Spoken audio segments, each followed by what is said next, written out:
Assalamualaikum warahmatullahi wabarakatuh.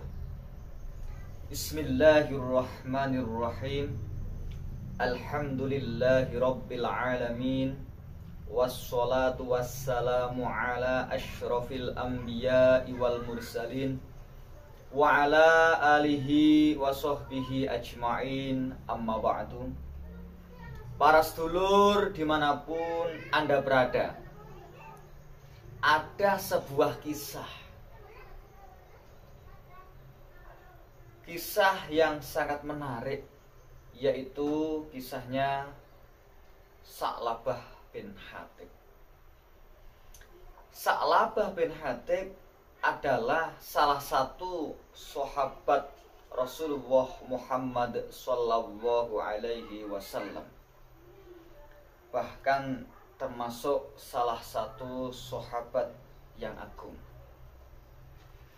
Beliau ini rajin beribadah, tidak pernah ketinggalan sholat berjamaah 5 waktu serta sholat Jumat. Bahkan sampai dijuluki Hamamatal Masjid, merpatinya masjid, karena sering menghabiskan waktunya di sekitar masjid. Istilah bahasa Jawanya tenguk-tenguk ing masjid. Pada suatu saat Sa'labah ini setelah sholat berjamaah langsung bergegas mau pulang.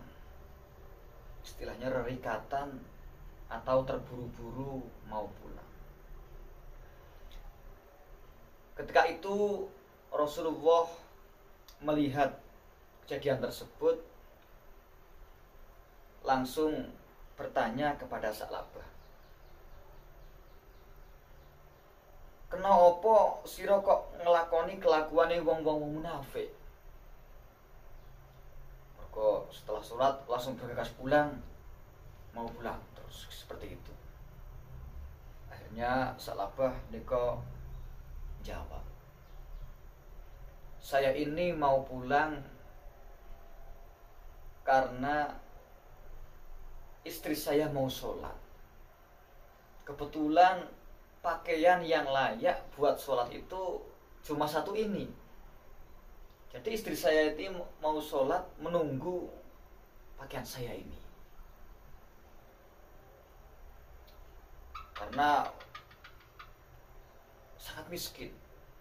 Sa'labah ini sahabat rajin beribadah, mohon maaf, tapi seorang yang fakir miskin. Singkat cerita, Sa'labah ini sowan kepada Rasulullah. Tujuannya minta didoakan supaya diberi rezeki yang berlimpah. Tapi Rasulullah ketika itu menjawab di luar dugaan Sa'labah. Dia malah Rasulullah dawuhaken, "Cilaka sira Sa'labah.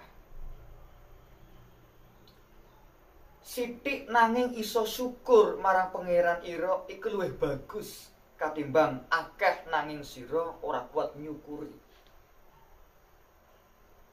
Dari ngendikan Rasulullah tersebut, Sa'labah pulang. Beberapa hari kemudian Sa'labah ini sowan lagi kepada Rasulullah. Tujuannya sama, minta didoakan supaya rezekinya melimpah ruah. Kalau bahasa Jawanya jembar rezekine bahasanya. Tapi jawaban Rasulullah yang kedua ini hampir sama. Malahan jawabi, "Opo kahanan awakku iki ora cukup dari tuntunan kanggo sira ya Sa'labah. Demi Allah, demi Allah kang nguasai awak ingsun, umpama aku iki ngersakaken supaya gunung-gunung iki laku bareng ingsun rupa emas lan perak mesti ingsun laku. Apapun bisa keturutan kalau Rasulullah itu minta. Tapi Rasulullah tidak kepengin yang seperti itu. kemudian pulang Sa'labah. Beberapa hari kemudian juga datang lagi, sowan lagi kepada Sa'labah. Beberapa hari kemudian Sa'labah ini sowan lagi kepada Rasulullah Muhammad SAW.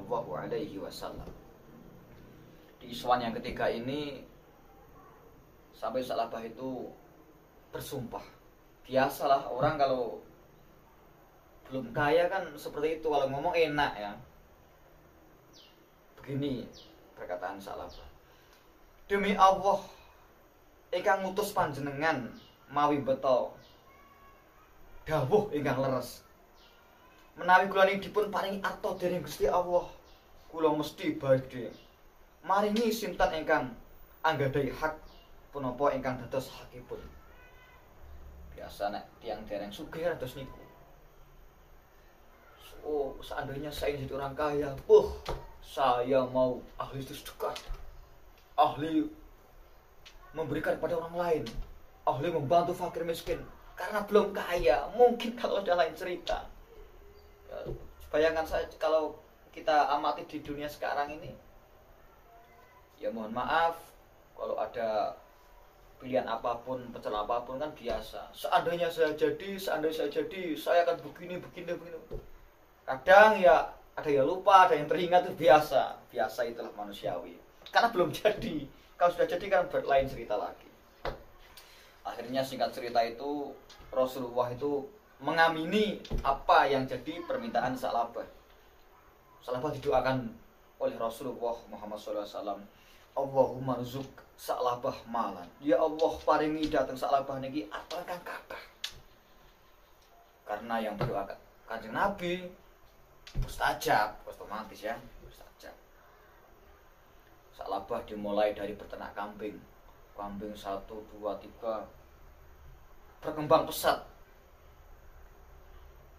Dalam beberapa tahun langsung berlipat ganda menjadi banyak sekali. Sampai kapan ada di jurang Madinah itu milik Sa'labah. Ada kambing jumlahnya sangat banyak di lereng, di padang, di jurang sekitar Madinah milik Sa'labah. Jumlahnya ratusan ribu bahkan jutaan karena banyaknya. Tapi itu sesudah kaya bukannya tambah tekun dalam beribadahnya, tapi justru makin berkurang cara beribadahnya. Karena sangat banyaknya jumlah ternak milik Sa'labah ini, sampai-sampai Sa'labah tidak pernah sholat jamaah selain zuhur dengan asar saja. Berarti yang maghrib, isya, subuh itu sudah tidak jamaah lagi, sudah sholat bersama di sekitar ternaknya. Lambat laun semakin banyak. Akhirnya zuhur dengan asarnya sudah tidak jamaah lagi. Berarti sholat 5 waktu sudah tidak pernah jamaah dengan Rasulullah Muhammad SAW. Tambah banyak. Semakin menjauh dari kota Madinah, semakin menjauh. Bahkan sudah tidak pernah sholat Jumat sekalian. Dengan alasan tertentu, maksudnya sibuk, bagaimanalah karena udah kaya mursi ternaknya. Suatu saat ketika ada orang yang mau Jumatan, itu bertemu dengan Sa'labah. Sa'labah ini tanya kepada sahabatnya yang mau pergi Jumatan itu, menanyakan bagaimana keadaan Rasulullah Muhammad SAW. Ketika itu orang yang ditanya tersebut, sahabat Sa'labah ini matur kepada Rasulullah, ya Rasulullah, tadi saya bertemu dengan Sa'labah. Dia menanyakan tentang engkau ya Rasulullah. Rasulullah menjawab, ciloko Sa'labah. Kalau bahasa celakalah Sa'labah. Kemudian ketika ada ayat Al-Quran turun tentang membayar zakat, kan setiap hewan ternak seperti kambing, sapi, unta, kalau sudah mencapai nisab dan haul kan ada zakat ya.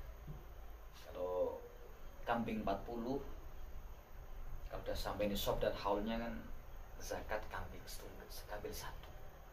Itu kalau 40. Kalau ratusan ribu berapa jumlahnya? Apa tidak, apa namanya dia? Kalau bahasa Jawanya eman-eman. Eman-eman kalau bahasa Jawanya eman-eman.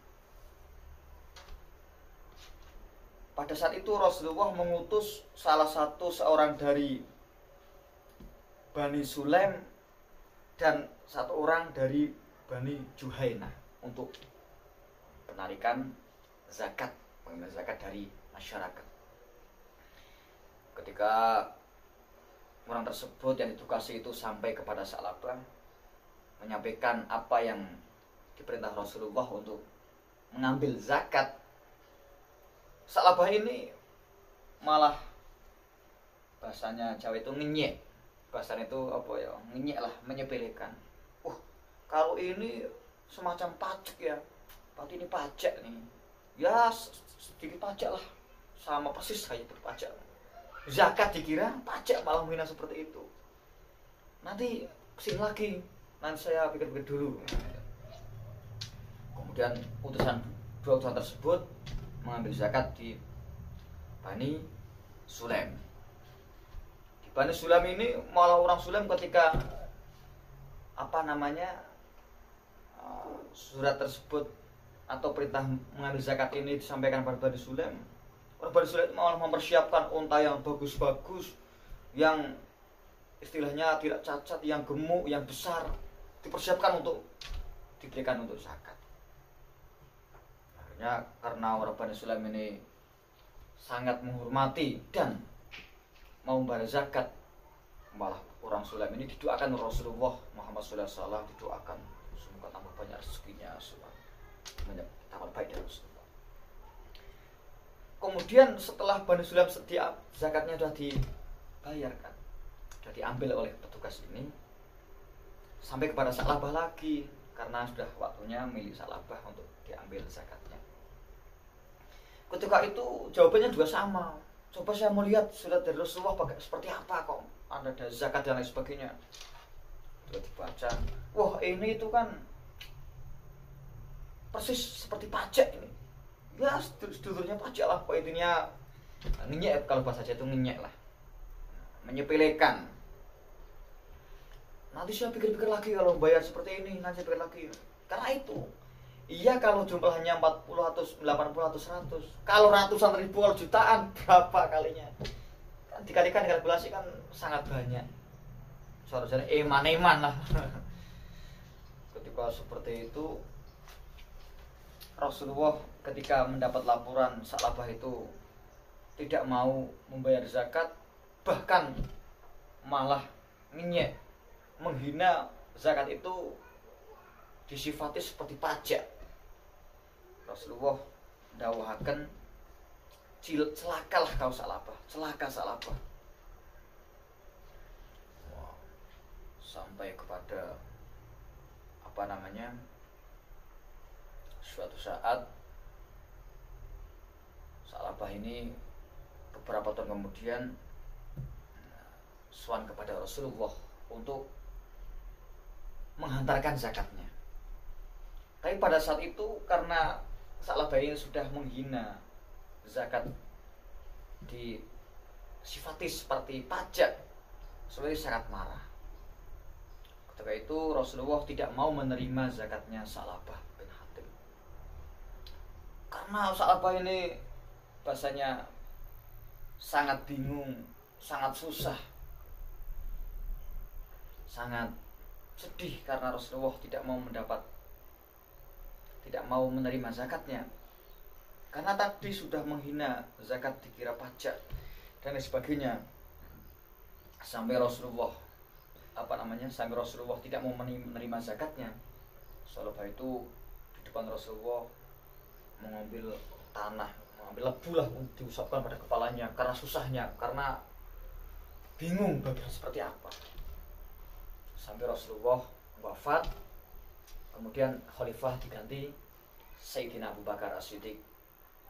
Ketika itu Sa'labah mau memberikan zakatnya, tapi sahabat Abu Bakar karena Rasulullah tidak mau menerima, beliau juga tidak mau menerima. Sayyidina Abu Bakar sudah wafat, diganti Sayyidina Umar bin Khattab. Ketika itu juga Sayyidina Umar bin Khattab tidak mau menerima karena Rasulullah dan sahabat Abu Bakar tidak menerima. Sampai Sayyidina Umar wafat, diganti Sayyidina Utsman bin Affan. Ketika Sayyidina Utsman bin Affan ini, Sa'labah ini mati dalam keadaan su'ul khotimah karena tidak mau membayar zakat dan menghina zakat. Padahal ada suatu riwayat bahwa Sa'labah ini tidak ada amal-amalan atau perilaku yang sampai bersifat kufur atau murtad, kecuali cuma ucapan zakat ini disifati atau dianggap seperti pajak. Cuma itu saja. Kalau amalan-amalan itu baik semua, banyak amalan yang baik, cuma menghina zakat disifati pajak. Dari kisah ini kita bisa mengambil kesimpulan Sa'labah bin Hatib dari salah satu sahabat Rasulullah Muhammad SAW, bahkan termasuk sahabat yang agung, sahabat yang rajin beribadah, rajin sholat 5 waktu, bahkan Jumatan tidak pernah ketinggalan. Tapi pada akhir hayatnya bisa mati su'ul khotimah atau mati dalam keadaan munafik. Kalau kita cermati, ketika dia miskin, rajin beribadah, rajin sholat, rajin menghabiskan waktunya di masjid, rajin mengikuti Rasulullah, seperti itu amal ibadahnya sangat baik. Tetapi sesudah kaya menjadi orang yang kufur, menjadi orang yang tidak mau membayar zakat, menjadi orang yang menentang dakwah Rasulullah, dan sampai mati menjadi orang munafik dengan mati su'ul khotimah, dengan mati yang tidak baik dalam pungkasannya. Kita bisa mengambil kesimpulan, siapa tahu keadaan kita yang sederhana, yang cukup buat makan sehari-hari, buat sosial, hidup apa adanya, tapi kita bisa diberi oleh Allah kesempatan beribadah dengan penuh ikhlas, bahasanya sregep ngibadah, sregep sholat, sregep ngaji, sregep manembah marang Allah Subhanahu wa ta'ala. Sapa ngerti kadang yang sugih, kadang ketika kita sudah kaya, siapa tahu kita ini menjadi orang yang lalai akan perintah Allah Subhanahu wa ta'ala. Itu yang pertama. Yang kedua, kita beribadah itu jangan menunggu kaya. Sebab apa? Kadang kalau kita kaya, kita sudah tidak mau beribadah lagi. Kadang kita lupa. Terus yang ketiga, kita ini beribadah jangan menunggu tua. Sebab apa? Kita tidak tahu umur kita sampai kapan. Bisa sampai 40 tahun, bisa sampai 60 tahun, bisa sampai 80 tahun. Kita tidak tahu umur kita sampai kapan. Iya, kalau kita menunggu tua, kalau kita sampai tua umurnya, kalau kita seandainya umurnya tidak panjang, apa kita tidak merugi? Maka dari itu, dari kisah ini kita bisa mengambil kesimpulan, Allah Subhanahu wa ta'ala sudah memberikan kita nikmat iman Islam, nikmat rezeki, nikmat kesehatan, nikmat akal pikiran. Kita gunakan semuanya untuk beribadah kepada Allah Subhanahu wa ta'ala. Semoga kita semua amal ibadah kita diterima Allah Subhanahu wa ta'ala. Amin Allahumma amin. Wallahul muwaffiq ila aqwamit thoriq. Wassalamu alaikum warahmatullahi wabarakatuh.